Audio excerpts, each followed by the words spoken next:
Nosotros vamos a empezar hoy contando de qué se trata, pero vamos a contar de qué se trata los protocolos aprobados por el Consejo Federal de Educación. Decía que al principio el primer documento tuvo acuerdo de los gremios que participaron y en el segundo caso tuvo disidencia de los docentes.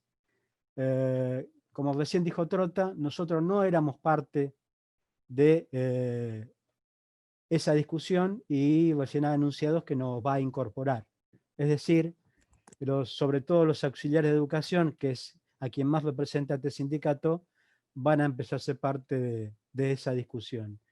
La segunda parte del taller es que los compañeros de distintas provincias vayan justamente contando las realidades, que cuenten de qué se trata los protocolos en particular que se están desarrollando, y va a haber el tercer momento, el tercer taller, va a ser para que podamos sintetizar posiciones comunes y también ver cómo seguimos adelante con este espacio, que la idea es que funcione como área, que se vaya constituyendo, que se vaya amasando.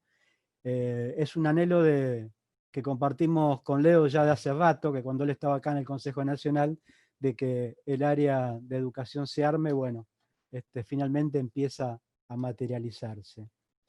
Yo voy a arrancar ahí diciendo desde dónde hacemos este análisis y después van a continuar las compañeras.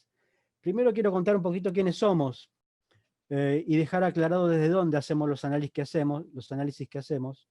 Primero somos, lo que somos del ISTATE, somos militantes sindicales, militantes políticos, que en todo caso nos hemos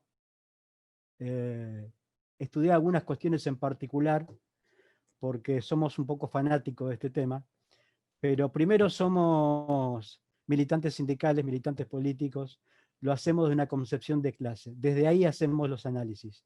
Después, con Magalí, somos licenciados en Higiene y Seguridad. La compañera Elvira Zacarías, que trabaja en la Superintendencia de Riesgo del Trabajo, es médica laboral y es epidemióloga. Y hace muy pocos días, hace un par de días, también incorporamos al equipo a Matías Giuliani, que le falta un par de materias ahí para terminar la licenciatura en Higiene y Seguridad, así que se ofreció a colaborar y lo vamos a llenar también de trabajo a Matías. Yo quería refrescar algunos conceptos que sirven para cualquier cuestión que tiene que ver con la prevención, porque con esa mirada hay que mirar los protocolos y ver si se cumplen estas recomendaciones eh, que son en general de sentido común, pero que lo establece la legislación. Nosotros no hacemos prevención de accidentes, ni de enfermedades, nosotros hacemos prevención de riesgo. Y los riesgos se eliminan en origen, cuando se puede, se aísla en origen, si con eso no alcanza o no hay posibilidad de hacerlo, se establecen barreras ambientales. Después recién de eso viene el uso de elementos de protección personal. Y por último, la reducción de la exposición en tiempo, conocido como insalubridad. Esos son los procesos generales que también sirven para el COVID. Eliminar en origen, en nuestro caso, hubiera sido que nadie ingrese de los que estaban en Europa, por ejemplo. Cerrar las fronteras, obviamente no había condiciones políticas para eso. Pero eso hubiera sido eliminar en origen, evitar que entre el COVID en la Argentina. Y aislar hubiera sido lo que hicieron algunos países, que los dejaron entrar a quienes estaban afuera, pero los mandaron a lugares específicos absolutamente aislados. Tampoco había condiciones políticas para hacer eso, por eso es que se invitó a hacer aislamientos en sus casas a los que venían de zonas donde circulaba la epidemia. Las barreras ambientales planteadas son justamente las distancias, en este caso, los ambientes aireados y esta distancia de 2 metros para mantener. Después viene la utilización de elementos de protección personal, que obviamente está recomendado que lo mejor es que quien más lo tiene que usar aquel que es portador del virus o está enfermo con el COVID-19. Pero como es tan difícil de establecer, como ya sabemos que hay circulando compañeras y compañeros que son asintomáticos, que no tienen ni idea que son portadores del virus, también lo utilizamos todos como elemento preventivo. En este caso no hay posibilidad de establecer insalubridades, aunque sí se usa el criterio para definir el contacto estrecho, que se define que el contacto estrecho es a partir de 15 minutos.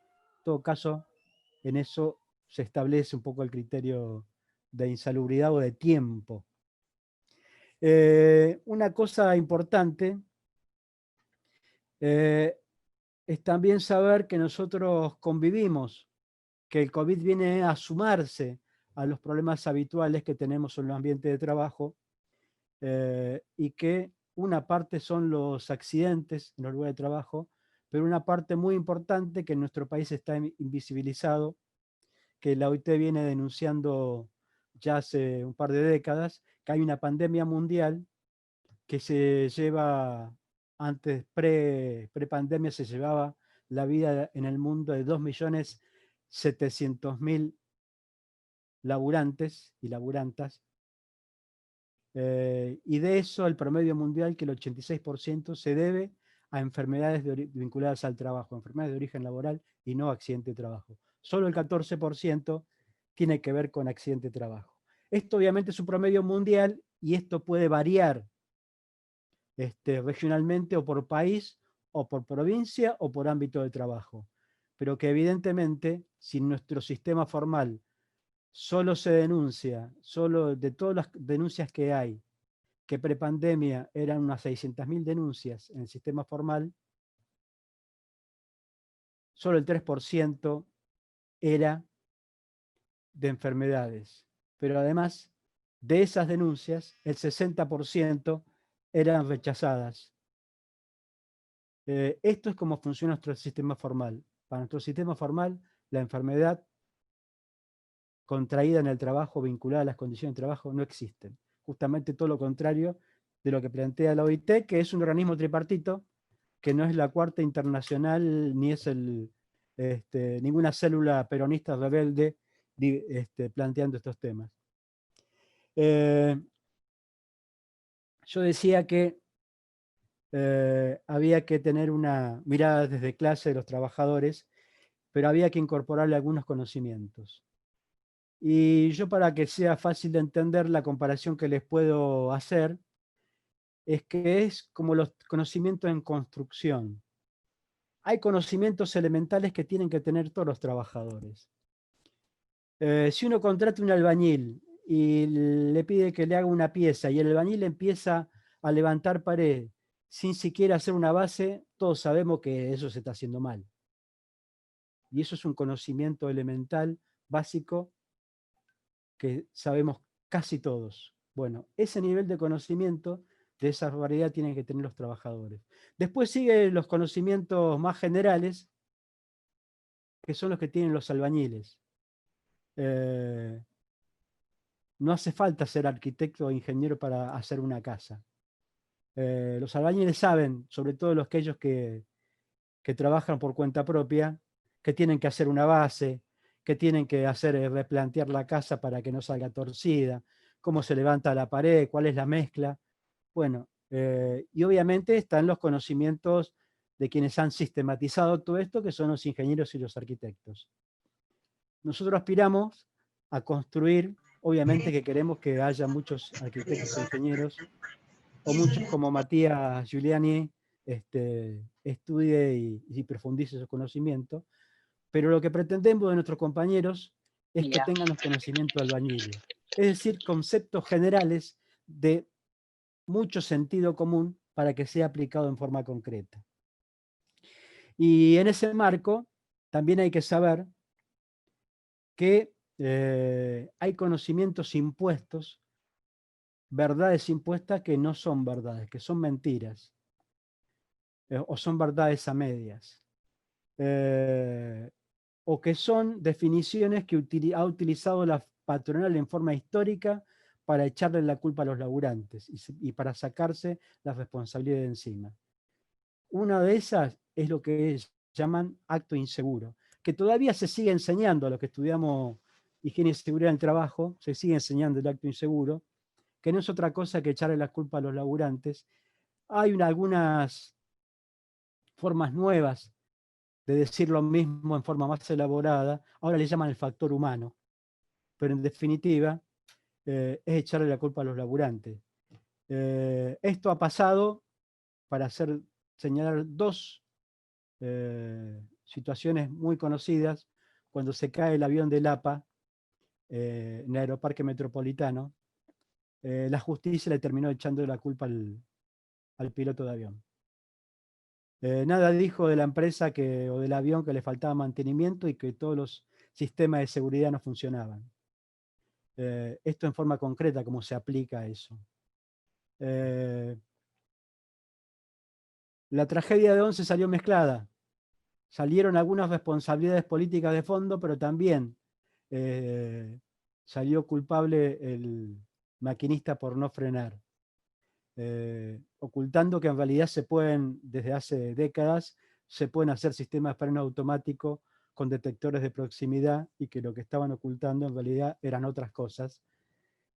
Y esto nace desde el nacimiento de la revolución industrial. Hace mucho tiempo que lo vienen planteando.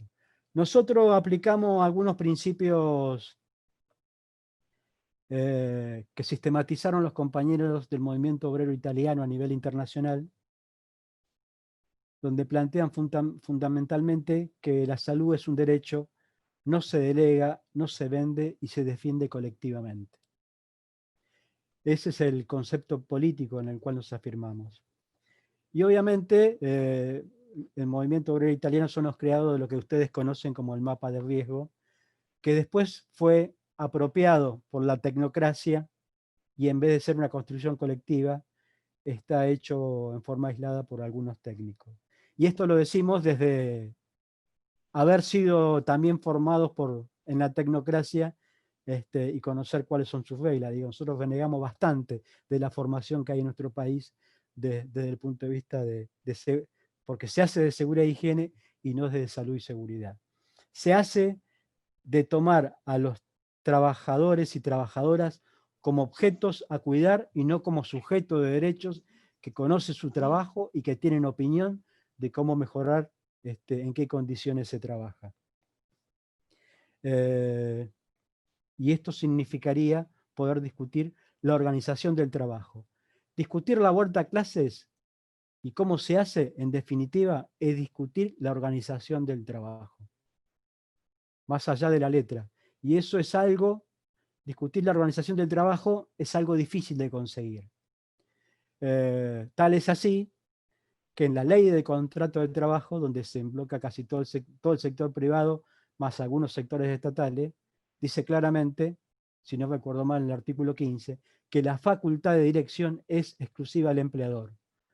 O sea, ellos dirigen cómo se hace el trabajo y nosotros somos convidados de piedra.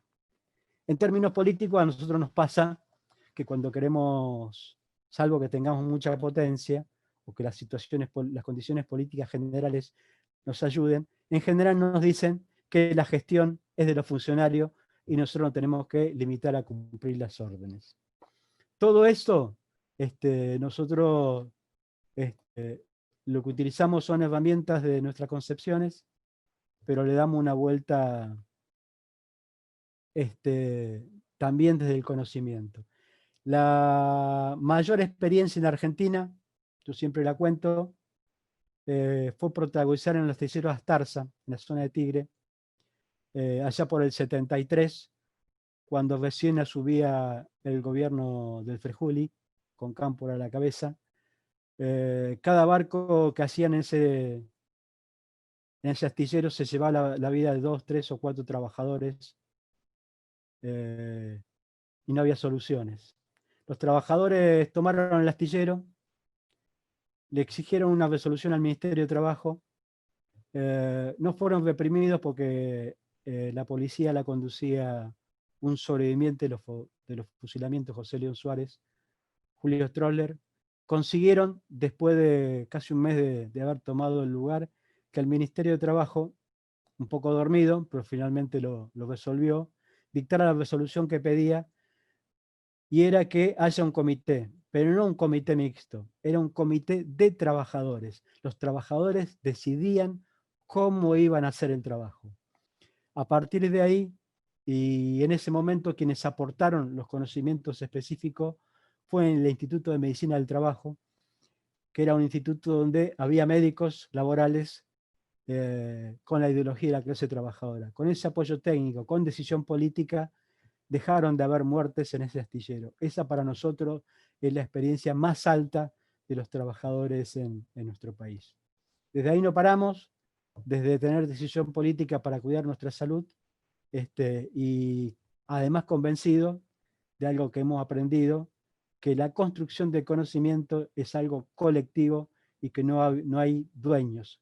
En todo caso, algunos tenemos el privilegio de hacer que esos conocimientos se intercambien, ayudar a que se construyan y ayudar a que se solidaricen.